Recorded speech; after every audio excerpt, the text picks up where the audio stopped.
As pessoas são transformadas para o bem ou para o mal, de acordo com aquilo que ela contempla, ou com o que ela ouve, ou com aquilo que ela vê.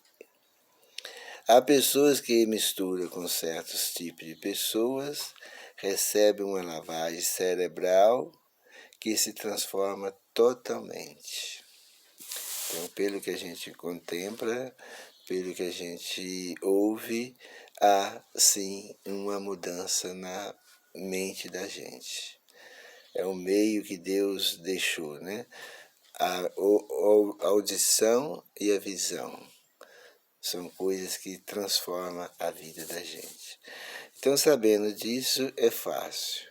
É só a gente procurar ver aquilo que é bom, que sugira pensamentos bons, e também ouvir coisas boas.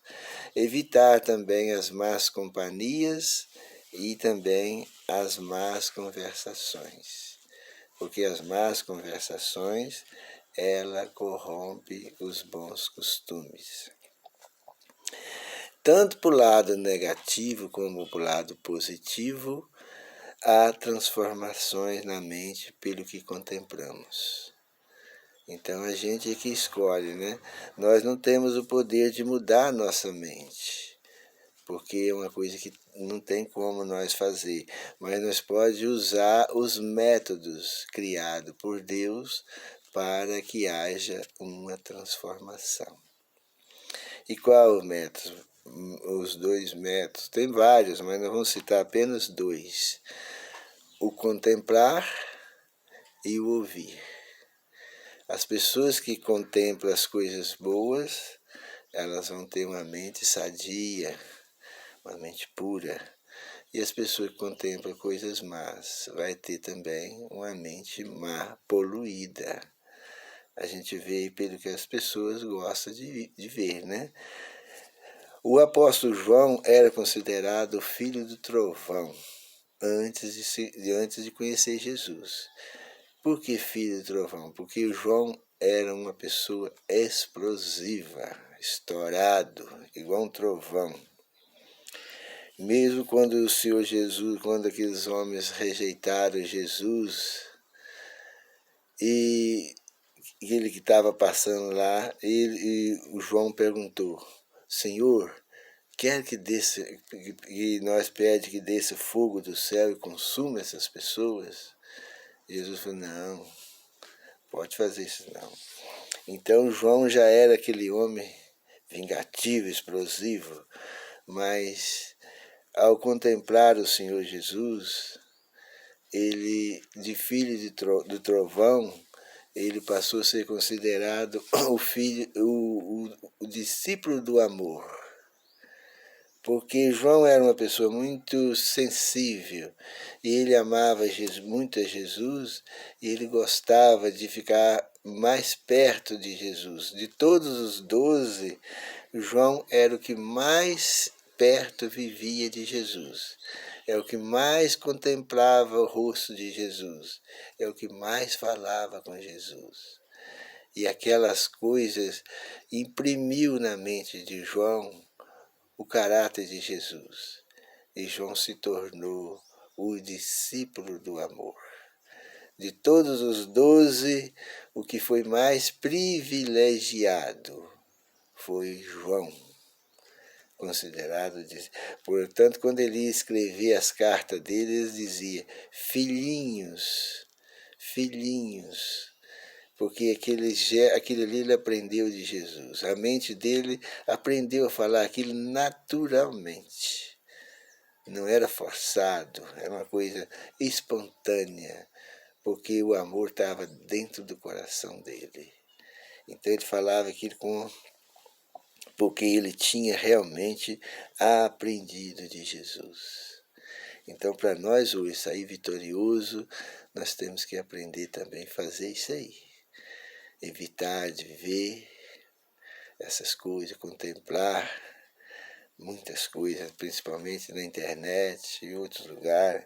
Tem tanta coisa boa na internet para a gente ver, A internet tem muita coisa boa, é o que o mundo está ali dentro de coisas boas, como também das coisas más, né? Nós podemos dizer que 50% do que está na internet são coisas más, mas tem 50% também de coisas boas. E por que não escolher as 50% boas? Pedro também foi transformado. Pedro também era um servo fiel de Jesus. Ele era explosivo, mais difícil para se converter, mais duro de coração, mas ele é como se diz, água mole em pedra dura, tanto bate até que fura. E Pedro conseguiu finalmente se converter. Mas certa vez Pedro estava indo para... Jesus foi condenado e foi julgado numa noite fria. E Pedro e João foram para lá acompanhar Jesus, ver. E Pedro sentou ali na roda dos escarnecedores, e ele tentou disfarçar ali como uma pessoa comum, uma pessoa qualquer, mas a mulher que trabalhava lá viu Pedro, a porteira, e disse para Pedro: tu também é um deles, tu também estava com o mestre. Ele disse: não, não estava não. Ela saiu, daí um pouquinho ela voltou de novo. Tu também é um deles, a tua fala te condena.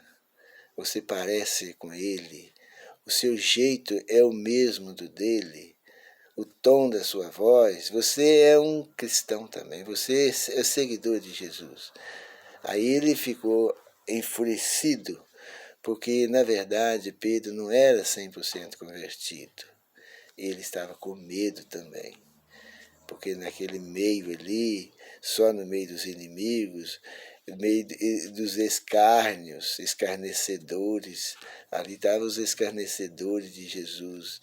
E se Pedro falasse a verdade, ele ia ser escarnecido ali também, e podia sofrer as consequências. E ele, com medo, ele disse: não, nem conheço esse homem, não sei de que você está falando. E ela tornou a insistir. Em vez dela deixar ele quieto, não, ela tornou a insistir. Quando as pessoas são verdadeiramente cristãs, todos os traços de caráter de um cristão manifestam naquela pessoa. O semblante, o tom da voz, a maneira de vestir, a maneira de andar. Não dá para esconder, não dá. E Pedro tentou se disfarçar ali, né? Mas ele era cristão mesmo, não adiantava. Assim também, isso é um privilégio grande, né? Por quê? Porque ser um cristão é o maior privilégio do mundo. Mas ali, naquele momento ali, Pedro não gostou, porque o mestre dele estava sendo condenado. Ele estava sendo injuriado lá. Parecia que o Senhor Jesus estava sendo derrotado. E ele pensou que talvez ele poderia até ser morto também ali. Então foi essa a razão que Pedro não quis ser um seguidor de Cristo, mas ele não teve como esconder.